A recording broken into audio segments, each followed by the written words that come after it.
everybody. You have tuned in to the Indiana State Police Roadshow. I'm your host, Sergeant Rich Myers from the Indianapolis District 52 Public Information Office.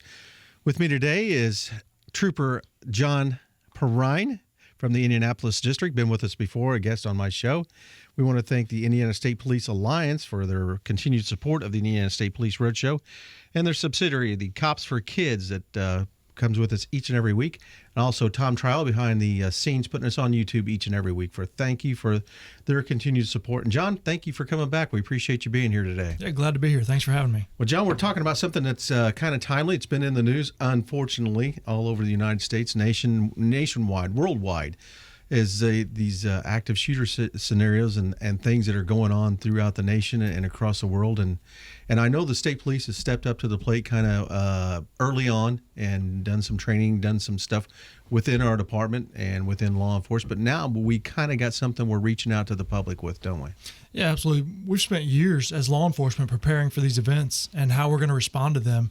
But I think we realized there was a gap in what was happening, and so we want to try to bridge that gap between when the active shooter event starts to happen and when law enforcement starts to arrive. We want to make sure people know that they have survivable options in these events. And so about 2 years ago, we started to develop a program. We call it the Safe School Program, and we were going in and demonstrating and teaching teachers how to respond to these events. And so they would and that was, you're talking about like from the time the active shooter hits the school to they make the 911 call, and we know when we're en route. But you've got that little bit of time depending on where they're at. If you're an urban school, it's not going to be that long. But if you're a rural school, it could be a few minutes, and that's to let them know they've got options in that time. Right. Of the last 160 active shooter events studied over the last 13 years, the average event only lasted about 12 and a half minutes. Okay. And if you think 4 minutes of that is going to be before the police get there, on average, you've got 4 minutes that you got to prepare for so you can save your life and save lives of those in your charge. Which is an eternity if you're in that school or that business or anywhere. Absolutely would be. And so we're offering this program to schools about 2 years ago, and we started to get contacts from businesses and things that said, hey, we're coming up with a plan. Could you come help us? And we started to dabble in that, and we've since made a separate program that we now present to corporations and businesses and churches and things like that not as particular related to schools, but just general information. And we've been doing that for a little over a year now. And then just recently we kind of sat down and said, hey, this information is good for everybody. Let's offer it to the public. And so we have since made our presentation public information on the Indiana State Police website, www.in.gov/ISP. Under the Safe Schools, you can find our PowerPoint presentation, our videos that we've made, and we just want to make sure people know that there are response options that'll increase their survivability. And I know you guys recently had an event in Sheridan, one of the first one within our district that you set up with the help of I believe the Sheridan Police Department. Yes. And how did that go? It was great. The response was great. Of course, we started planning this about 2 months ago before San Bernardino happened. Correct. And unfortunately, a little over around a week ago, San Bernardino occurred, and we started to get more response to this. Yeah. And we had 112 people attend our first event there. And in a small town of Sheridan with a population of a little over 2,000, I thought it was a great turnout, and we got great feedback. And so I think this is something we're going to start rolling with and offering this in a public forum fashion. And we're going to try to take this all across the state. And so people, if they choose to be informed, we're going to offer that to them. So this program is totally free? It doesn't cost a penny, yes. And we have you, a firearms expert, firearms trainer within our department, and also trained within this. And I know Dr. Hogue is involved with this. Yeah, Dr. Rich Hogue came from the school side of things. He was an administrator at Hamilton Southeastern Schools for a long time. He worked for the Indiana Department of Education for a while. And now he works as a civilian employee for the Indiana State Police, and he's the liaison between us and the Department of Education. But he has done extensive research on this topic, and he is by far very knowledgeable and an expert in the field, and he's helped us a lot with our program, and he's always willing to offer advice and information as well. So what if the public would contact you and they're interested in having this program, what kind of timeline are you setting? How long does the program last, and what kind of, do they need a PowerPoint presentation? Do they need somewhere for a demonstration, or is this all in the talk forum? Well, we're willing to make it work to fit the needs of whatever they want. If they want to contact us, what we need is a date that they're looking at, so we can see if that date fits in on our calendar. Give us a month or two set up time to get you scheduled, and we'll need a location. Obviously, Right. We have a PowerPoint presentation, so we'll need some sort of screen and projector. We can provide the projector, of course. We need a screen, and you need enough seats for as many people as you think will be there. We'll do this for small groups. We'll do this for large groups, and we just want to spread the information and make sure people are prepared.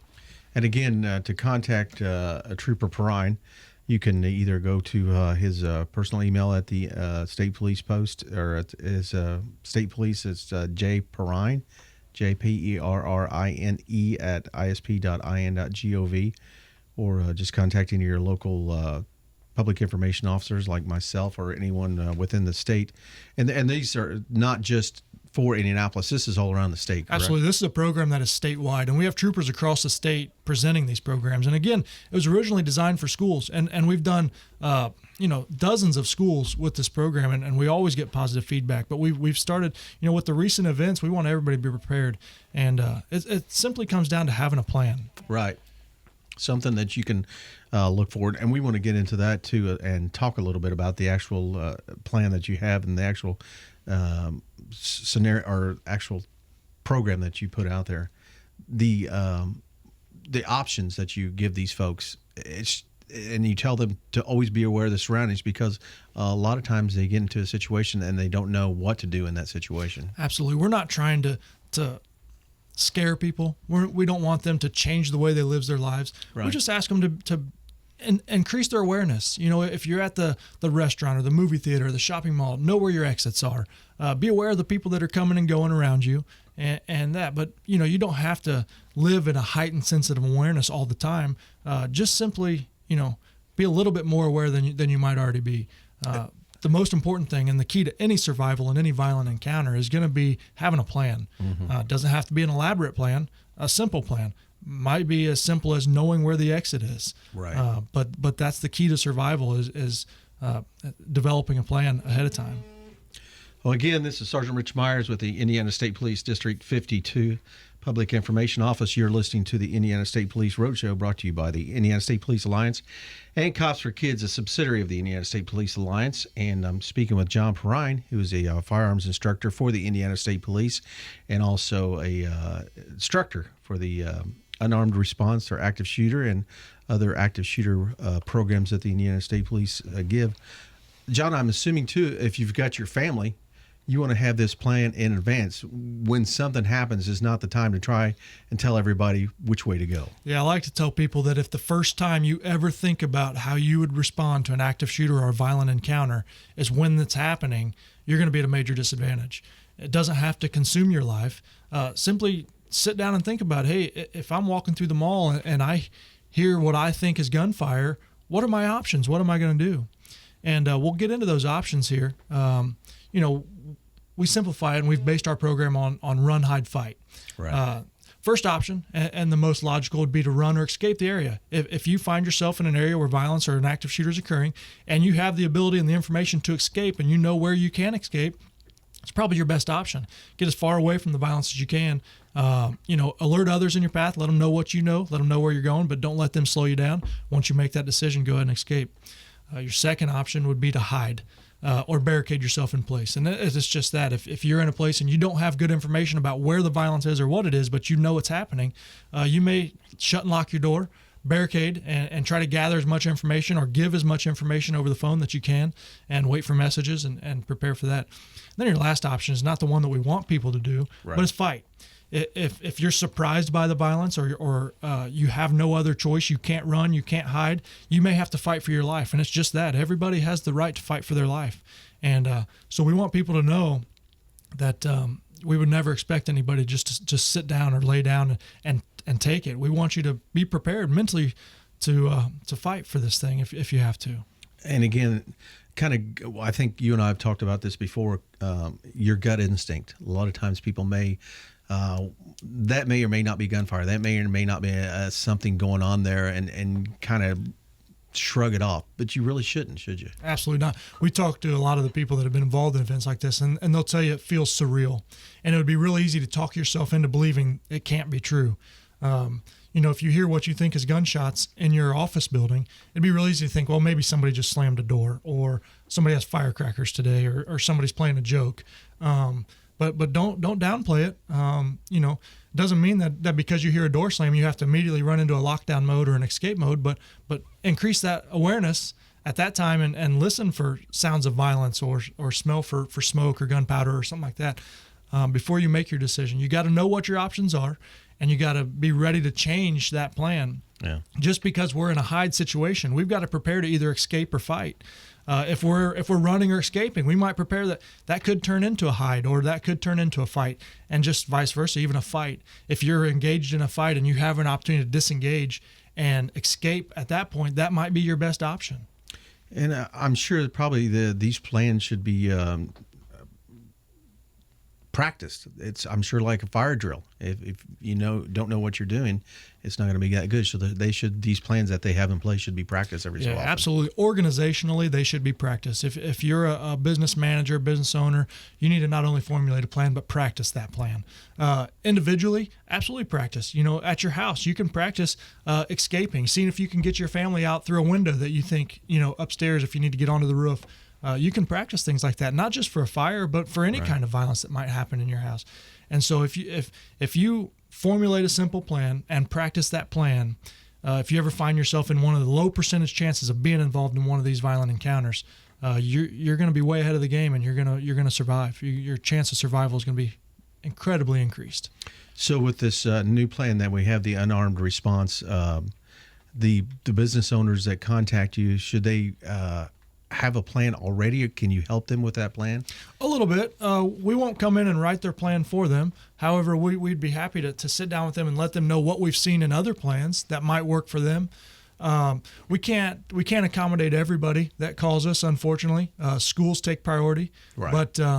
But all our information is public. We can go on the website, and they can go on the website. They can get everything that we use, our PowerPoint, our videos, our notes.